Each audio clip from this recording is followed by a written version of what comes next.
নমস্কার, শুভ সকাল বন্ধুরা।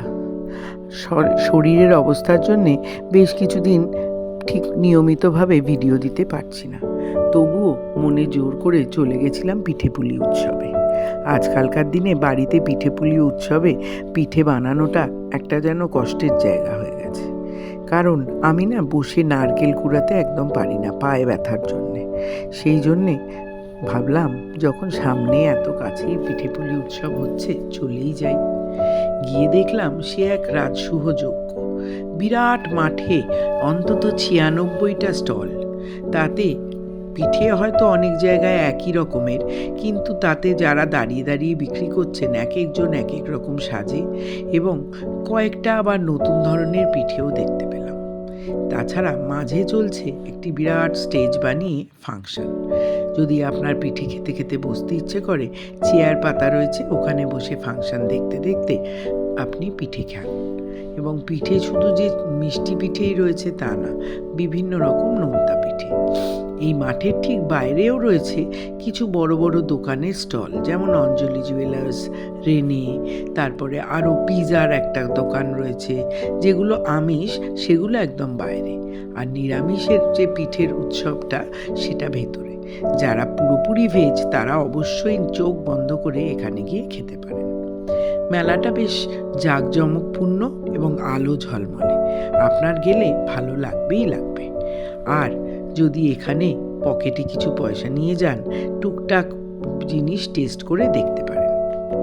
তবে একটা জিনিস আপনাদের আগে জানিয়ে রাখি, এখানে বিভিন্ন যে স্টল রয়েছে তাতে অনেক জায়গায় একই জিনিস বিক্রি হচ্ছে, কিন্তু বিভিন্ন স্টলে বিভিন্ন দাম।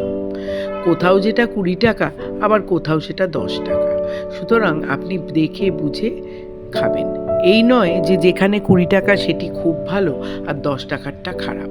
আমি সত্যি কথা বলতে কি, অনেক কিছু খাবো টুকটাক ভেবে এক একটা দোকান ঘুরে ঘুরে যেখানে আমি দাম বেশি দেখেছি আমি সেখানে খাইনি, যেখানে একটু কম দাম সেখানে খেয়েছি।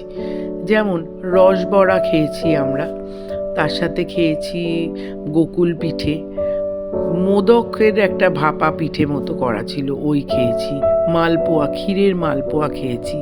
তারপরে একটু বসে ফাংশন দেখে আর লোকের হাসি মুখ দেখতে দেখতে মনটাকে ভরিয়ে নিয়ে ভাবলাম এবার বাইরের দিকে যাব বললেই তো আর যাওয়া হয় না। ওখানে দেখছিলাম কিছু কচি খুদে মেয়েরা খুব সুন্দর সেজে নানান রকম পোজ দিয়ে ছবি তুলছে। বুঝলাম নয় তারা আগে কোনো পারফরমেন্স করেছে কিংবা পরে করবে। আর ভালো লাগলে অবশ্যই আমার চ্যানেলটা সাবস্ক্রাইব করবেন। আরও কদিন এই পিঠেপুলি উৎসব আছে, যদি চান একবার ঘুরে আসতে পারেন। আপনি বাংলার মাটির একটা স্বাদ পাবেন। কারণ পিঠে তো আজকাল সব বাড়িতে সেইভাবে হয় না, অনেকে লাইন দিয়ে এখানে খাচ্ছে। আর এরপর আমরা সেই ছবিগুলো আমার তোলা হয়নি, বেরিয়ে গিয়ে একটা মিষ্টির দোকান আছে, সেখানে লাইভ আপনার সামনে পাটিসাপটা বানিয়ে দিচ্ছে। সেখান থেকে পাটিসাপটা খেয়ে অটো ধরে আমরা বাড়ি চলে এসেছি।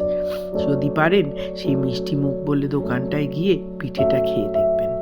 আমি বলছি আপনাদের ভীষণ ভালো লাগবে। আর শেষবারের মতো বলছি, একবার পারলে আমার চ্যানেলটা সাবস্ক্রাইব করুন।